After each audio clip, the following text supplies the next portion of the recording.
Sejam bem-vindos a mais um episódio do podcast da Pressfoot.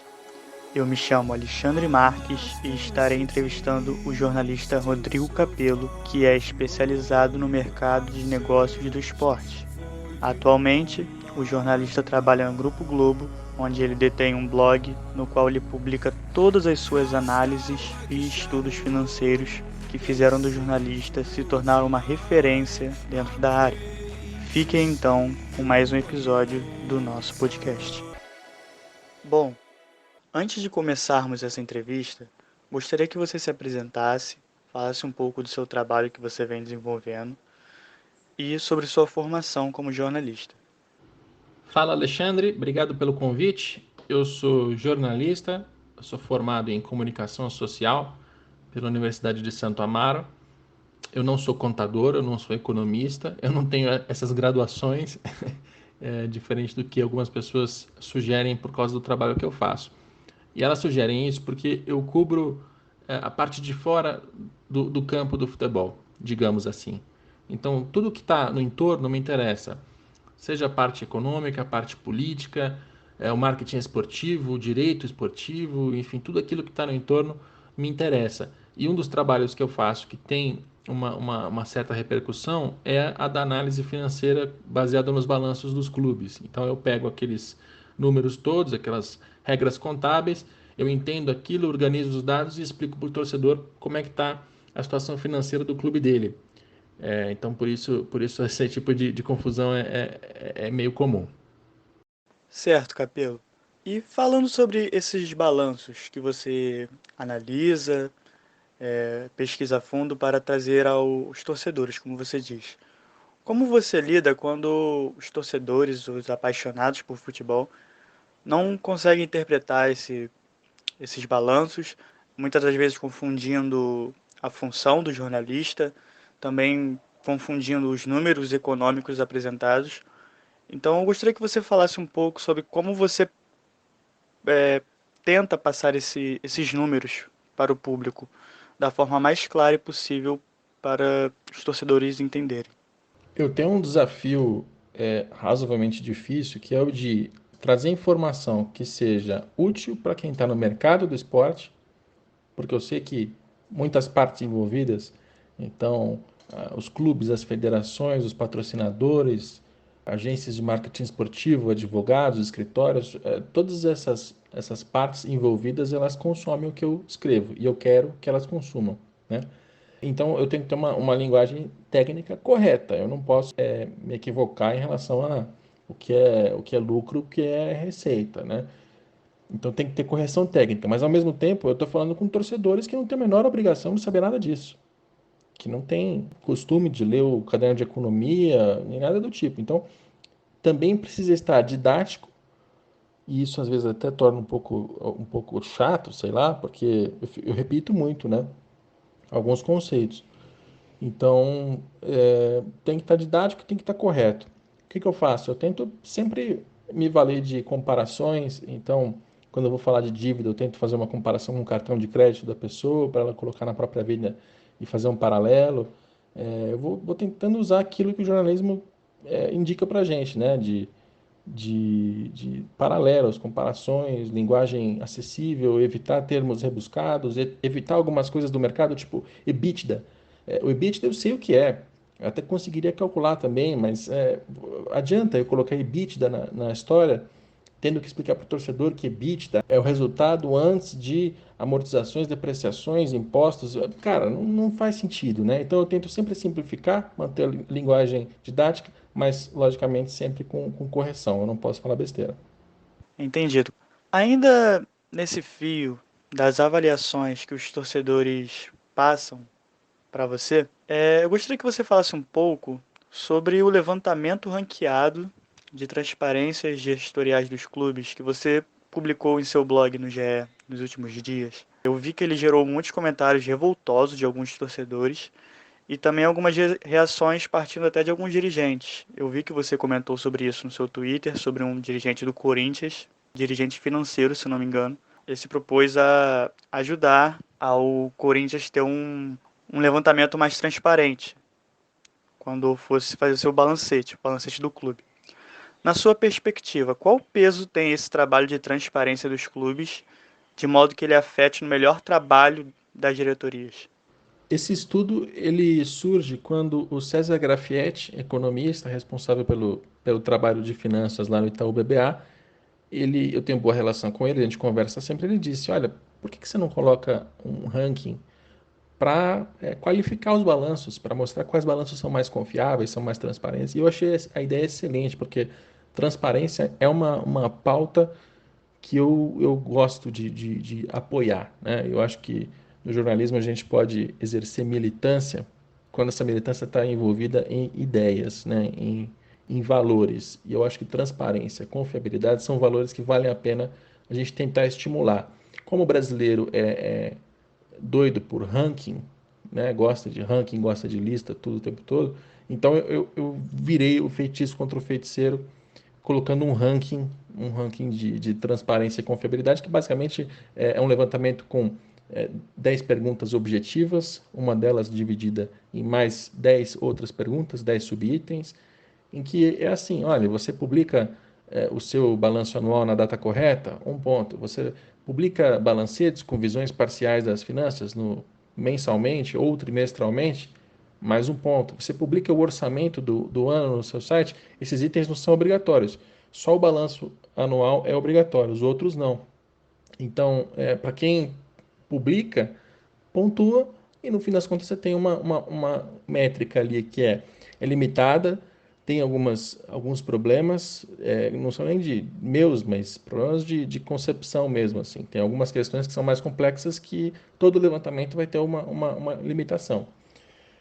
Mas, cara, o ponto isso repercutiu muito bem.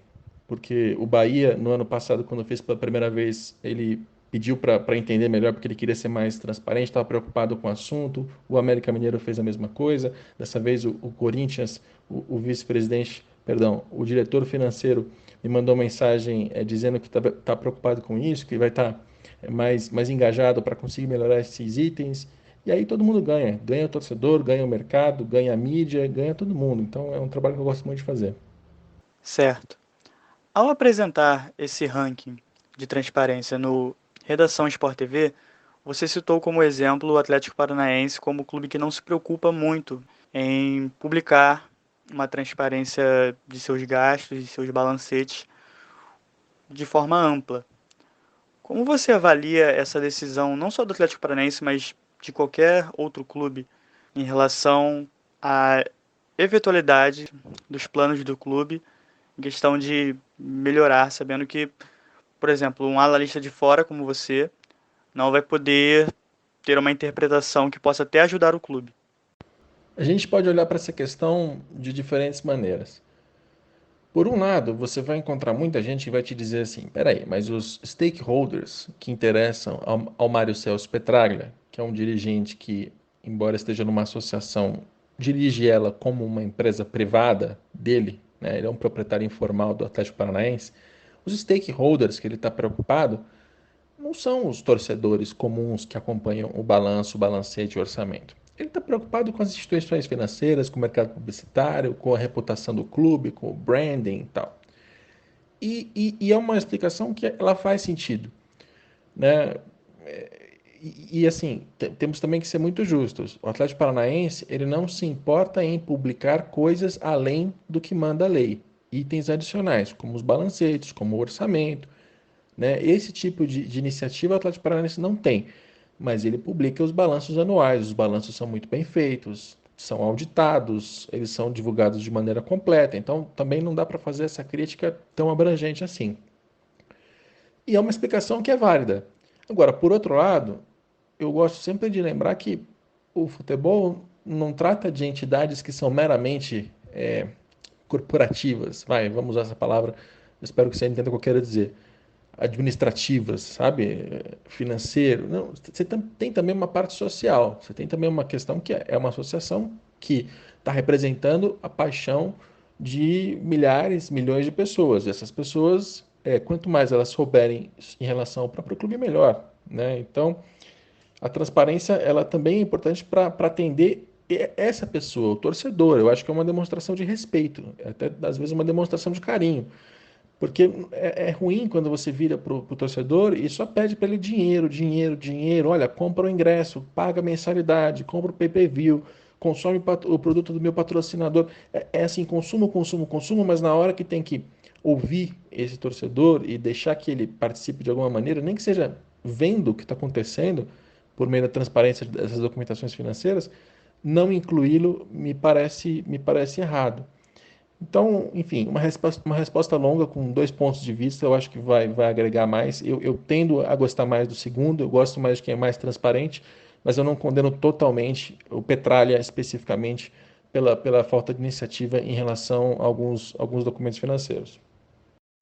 Bom, no começo desse ano, você deu uma declaração que gerou até espanto entre alguns torcedores e até alguns jornalistas, na verdade, falando que hoje vale bem mais uma pessoa ou uma empresa realizar investimentos no América Mineiro ao invés do que no Botafogo, que são clubes de tradições totalmente opostas, mas também de realidades financeiras também totalmente opostas. Você falou sobre para avaliarmos os quesitos financeiros. Além dos quesitos de transparência, quais fatores influenciam para o investidor chegar no clube e depositar ali o seu dinheiro, sua gestão e etc. Eu baseei esse raciocínio no que acontece com mais frequência no futebol europeu, que é o lugar onde tem uma quantidade maior de transferências acontecendo, né, acontece há mais tempo, e basicamente um investidor, alguém que quer ganhar dinheiro, compra um clube de série C, série B, faz investimento nesse clube, mexe na gestão, melhora o seu desempenho. Esse clube ele sobe para a primeira divisão eventualmente, com isso as receitas dele deixam de ser ínfimas, né, porque direito de transmissão é algo que no mundo inteiro fica mais relevante na primeira divisão. Chegou na primeira divisão, ele fatura muito mais, vale muito mais, e aí esse proprietário, esse investidor, ele revende o clube por 3 vezes o valor que ele pagou. Essa é a ideia, né? Então, o que eu fiz naquele dia foi dizer, olha, se você está pensando nessa compra e venda de clubes, porque o Botafogo está tentando fazer uma Botafogo SA, uma sociedade anônima, está tentando captar investidores. Se for pensar meramente pelo lado financeiro, faz mais sentido o América Mineiro, porque é um clube que acabou de chegar à primeira divisão, então ele acabou de se valorizar, é um clube que está sempre num sobe e desce de primeira e segunda divisões, né? Ele precisa de investimento para se consolidar na primeira, ele tem categorias de base que revelam jogadores com mais frequência, ele tem estádio, ele tem centro de treinamento, ele tem patrimônio, é um clube que politicamente é mais fácil de trabalhar, né? É mais fácil de aprovar esse tipo de negociação, embora mesmo assim não seja fácil, só estou dizendo que é mais fácil do que o Botafogo. Então foi basicamente uma constatação de que, olha, se a gente entender do ponto de vista financeiro como é que se faz na Europa, aqui no Brasil seria assim, faria mais sentido ir atrás do América. Aí, claro, um monte de gente fica ofendida porque como ouso falar do clube de Garrincha e Newton Santos. Só que eu não estou falando de tradição, não estou falando de jogadores, não estou falando de instituição, eu estou falando de negócio. E o negócio é esse. E se tratando desses clubes em situações administrativas calamitosas, como o Botafogo vive, o Cruzeiro vem passando por isso desde 2019, quando estourou aqueles escândalos, qual seria a grande saída base partindo da administração desses clubes em situações extremas? De maneira geral, a saída é sempre mais ou menos a mesma. Você tem que gastar menos do que você arrecada, e aí o dinheiro excedente, que a gente pode chamar de superávit ou de lucro, né? Superávit porque são associações civis sem fins lucrativos, esse dinheiro é usado ao longo do tempo para pagar o seu endividamento, reduzir o seu endividamento, tirar a corda do pescoço e aí conseguir voltar a ter uma capacidade de investimento, de contratar jogador, pagar os melhores salários, ser competitivo. O caminho é esse. Você tem várias maneiras de chegar nisso, né? Você tem que trabalhar bem o departamento financeiro para organizar todos os seus fluxos de pagamento, o controle do caixa, ter um orçamento, ter um planejamento, etc. Você tem o departamento jurídico que vai tratar das ações judiciais que estão envolvidas. Você tem várias partes do clube que vão trabalhar para fazer isso acontecer. O marketing vai ajudar a achar dinheiro com o patrocinador, vai engajar o torcedor, vai posicionar a marca do clube. O futebol, evidentemente, tem que ganhar, o departamento de futebol, né? Ele vai ter que gastar bem os recursos para ser eficiente dentro de campo, etc. O duro é que os clubes aqui no Brasil, muitos, chegaram a um tal ponto de crise que esse caminho ordinário talvez não resolva mais. E aí eu estou falando do Botafogo, do Vasco, do Cruzeiro. O Fluminense hoje tem uma fase esportiva que é mais empolgante, por isso passa a impressão de que está melhor, mas financeiramente ele também está bastante complicado. Esses clubes, cara, eles vão ter que, eu acho, encontrar soluções que não estão na mesa até hoje, que a gente não conhece. É virar empresa, é captar investimento, quem vai colocar esse dinheiro? Mas tem um caminho aí. Talvez fazer uma recuperação judicial é uma ferramenta que eu tenho bastante receio de que ela seja mal usada aqui no Brasil, mas que de maneira idônea ela pode funcionar. Os clubes vão ter que achar novos caminhos para se recuperar, porque pela via original não, pela via convencional, digamos, vai ser bastante difícil. Capelo, falando agora sobre clubes que estavam em situações difíceis também administrativas no começo da última década, mas que conseguiram ressurgir, se estabelecer financeiramente. Palmeiras e Flamengo ganharam notabilidade não só por títulos, mas também por essas gestões eficientes. Segundo seus trabalhos analisando esses clubes, você vê que durante essa pandemia, onde não tem torcida, esses clubes continuam evoluindo ou então em estabilidade econômica? Ou você enxerga que um desses dois, ou até mesmo os dois, estão vivendo um planejamento ilusório ao arriscar muito seus investimentos com garantias de títulos que muitas das vezes não são garantidos? Até porque também não temos público nos estádios, o que prejudica muito Palmeiras e Flamengo, que são times de massa. Os efeitos da pandemia existem, né? Principalmente esse, competições suspensas, depois recomeçadas com portões fechados. Isso tira a receita de bilheteria. Mas me parece que isso vai causar impacto no futebol brasileiro por 1, 2, 3 anos, tratando dos clubes organizados. Aqueles que estão muito desorganizados e que estão destrambelhados, aí é outra história. Então, eu acho que não é a pandemia que vai arriscar esses clubes. O que pode acontecer é o que, de certa forma, aconteceu com o Palmeiras e é o que começa a acontecer com o Flamengo, que é o de ter expectativas muito mais altas, né? Porque agora não são mais dois clubes que estão se reestruturando como aconteceu na década passada.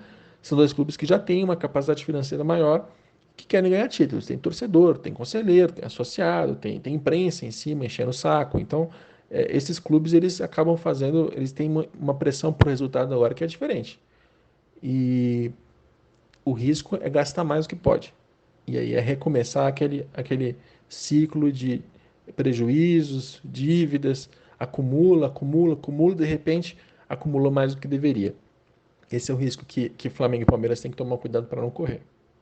Falando agora sobre o aspecto financeiro que impacta clubes, mas no aspecto mundial dessa vez, na última final da Champions, que aconteceu no final do mês passado, tivemos Chelsea e Manchester City se enfrentando.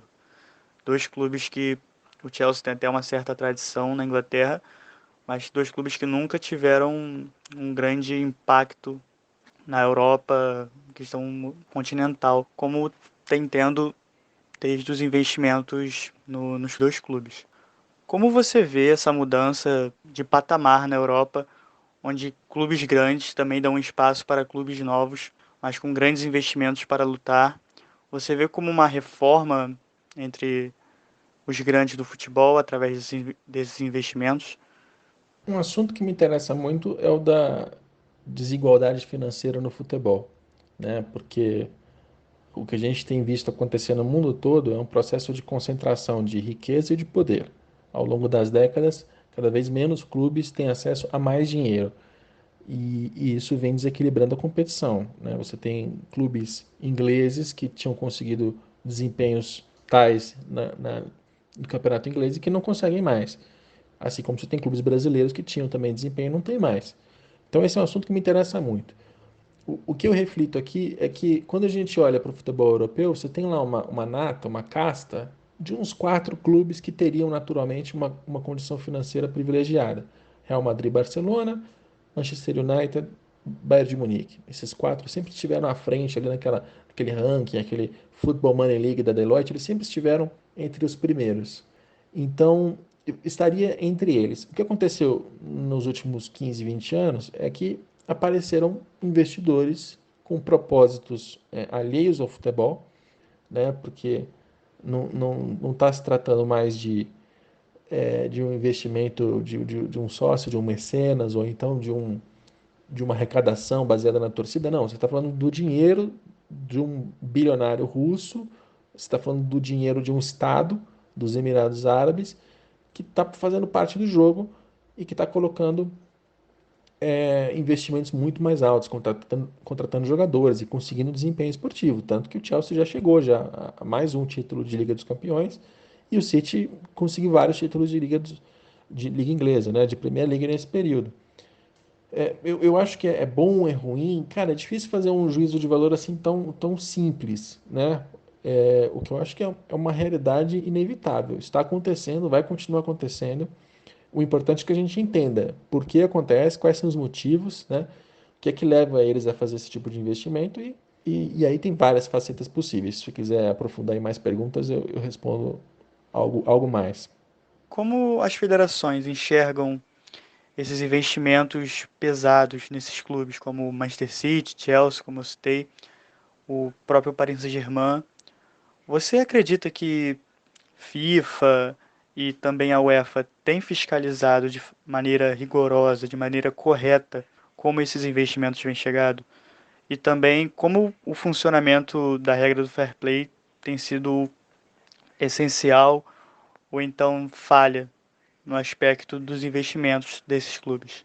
Existe uma preocupação em relação ao dinheiro que chega desses investidores, né, de clubes países, de bilionários que pegam os clubes para fazer deles os seus brinquedos, porque quando você injeta muito dinheiro de uma vez, você causa inflação no mundo do futebol. Então, um clube compra um jogador por um valor muito acima de mercado. Para lembrar de um exemplo prático, quando o PSG contratou o Neymar, pagou ao Barcelona 222 milhões de euros, uma quantia astronômica, muito mais alta do que qualquer outra transferência da época, e aquilo gerou uma série de consequências. Porque aí o Barcelona tinha que dar resposta para o torcedor, ele contratou jogadores por valores também mais altos, e aí os clubes que receberam esses dinheiros também gastaram mais, e aquilo gerou uma série de custos muito mais altos. Quando você replica isso algumas vezes, essa inflação ela aumenta os custos dos clubes, eles passam a ter prejuízos, e aí na esteira disso surge o fair play financeiro em âmbito da UEFA, porque nacionalmente alguns países já tinham iniciativas anteriores. E o fair play financeiro vem para ser mais para estimular a responsabilidade, a austeridade, chame como quiser. Bom, o que acontece? Algumas pessoas disseram que isso só estava acontecendo porque a UEFA estava fazendo o jogo dos clubes mais ricos, do Manchester United, do Barcelona, do Real Madrid, eh, do Bayern de Munique, porque esses clubes eles perderiam ali a capacidade deles de contratar os melhores jogadores, né? Eles teriam concorrência no mercado. E eu acho que é uma história simplista, assim. Pode ter um pouco disso, sim. A gente não pode descartar nada do ponto de vista político dos clubes, e é uma tese que faz muito sentido, mas eu tendo a crer que o fair play financeiro ele tem uma razão de existência muito mais pela saúde do mercado. Bom, a sua pergunta era exatamente sobre isso. O que acontece rapidamente é que os clubes, o City, o PSG, eles encontraram maneiras de burlar essas regras. Então, por exemplo, pegando um patrocínio muito acima de mercado de uma empresa que faz parte do mesmo conglomerado, que é do mesmo dono, enfim, eles deram jeitos de burlar esse fair play financeiro e a UEFA, infelizmente, foi um bocado maleável, né, na aplicação daquilo. Ficou realmente uma mancha.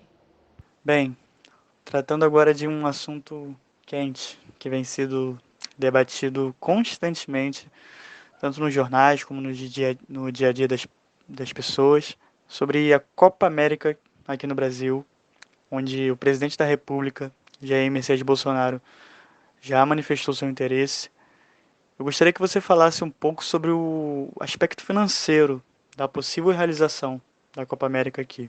Se seria interessante, se daria respaldo para a realização nos moldes atuais, o faturamento, ou se, por exemplo, não seria interessante, mas se houvesse a retomada parcial do público, o faturamento da competição poderia ajudar as federações.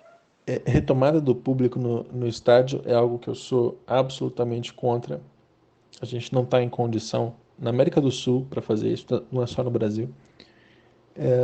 E quando a gente olha para as outras linhas de receita, a gente entende a insistência da Conmebol em fazer essa competição.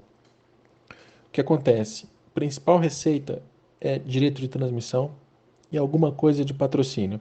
Quando a Conmebol toma a decisão de fazer a Copa América de qualquer jeito, é porque ela não quer perder esse dinheiro. De quanto dinheiro a gente está falando? De 120 milhões de dólares. É isso que está no orçamento dela, é isso que ela conseguiu na Copa América da edição passada. E para conseguir garantir essa receita, eles vão passar por cima do bom senso, basicamente. Eu não vou nem falar aqui de ciência, de cientistas, né, de protocolos, não, de bom senso mesmo. É uma competição absolutamente descartável, é uma competição absolutamente desimportante, né? Em termos normais, sem pandemia, que legal a Copa América. Agora, quando está tendo pandemia, pessoas estão morrendo, você tem que reduzir riscos, não faz sentido disputar essa competição. E o triste é que, nem do ponto de vista financeiro, é uma competição que se justifica, porque esse dinheiro ele não vai para o clube, ele não vai para o jogador, ele não vai para o funcionário, ele vai para a Conmebol. Da Conmebol, você pega uma grande parte e fica com ela própria para pagar os próprios custos, os funcionários, o prédio, né? Todos os luxos que tem as federações e confederações do futebol têm que ser custeados de alguma maneira. Uma outra grande parte você distribui entre as federações nacionais. Então a Conmebol dá um dinheiro na mão da CBF, um dinheiro na mão da AFA na Argentina, da Federação Boliviana, da Federação Colombiana, etc, etc.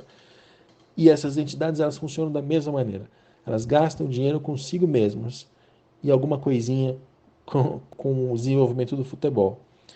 Então, até por essa natureza delas, pelo fato de a consequência financeira da não realização ser muito menor, não tem cabimento fazer Copa América. Pois bem, por fim, Capelo, eu gostaria que você falasse sobre o trabalho que você vem desenvolvendo, na verdade que você desenvolveu em seu livro recém-lançado, O Futebol Como Ele É. Você retrata nele narrativas do nosso futebol com argumentos que estruturam aqueles acontecimentos. Gostaria que você falasse sobre como foi seu trabalho de apuração de cada acontecimento relatado no livro. Até porque você relata sobre coisas que aconteceram já no passado, onde numa época que a transparência dos clubes eram raríssimas. Então, fale mais sobre esse trabalho seu. O Futebol Como Ele É um livro de 600 páginas, 1.400.000 caracteres, que eu passei os últimos 4 anos escrevendo. É claro, junto com minha rotina profissional, né? O blog, a TV, rádio em alguns momentos, revista, emprego, contas e todos os outros problemas de uma vida de alguém comum. Mas basicamente são 13 clubes, os fundadores do Clube dos 13, cujas histórias eu volto, né, eu revisito para entender como o dinheiro, a política, tudo que está do lado de fora do campo influencia naquilo que as pessoas veem dentro de campo. Tão simples quanto isso, mas com uma estrutura que muito me agradou, porque tem assuntos muito antigos, então eu volto até 1943 para mostrar a evolução financeira de um clube como São Paulo, que é um microcosmo do futebol brasileiro ali, né? Ele tem essa serventia. Eu volto no Pelé, eu volto na época do Garrincha, mas eu também trato de assuntos bastante recentes, como a implosão do Clube dos 13, a recuperação do Palmeiras, a recuperação do Flamengo, a desigualdade financeira no futebol, direito de transmissão, mudanças de modelo recentes, quais foram os resultados disso, enfim. São vários assuntos diferentes que eu vou contando nesse livro, que tem uma característica, e é bom que isso fique claro, uma característica de um livro de histórias. Ele não é um livro chato de faculdade em que você fica vendo ativo e passivo, receita e despesa. É claro que tem isso, porque é o meu trabalho e eu uso isso como ferramenta para explicar o futebol. Mas tem bem mais do que isso no livro. Acho que quem lê vai gostar. E com o fim dessa entrevista, encerramos mais um podcast da Pressfoot. Não esqueça de nos seguir nas redes sociais. @PressFootBR.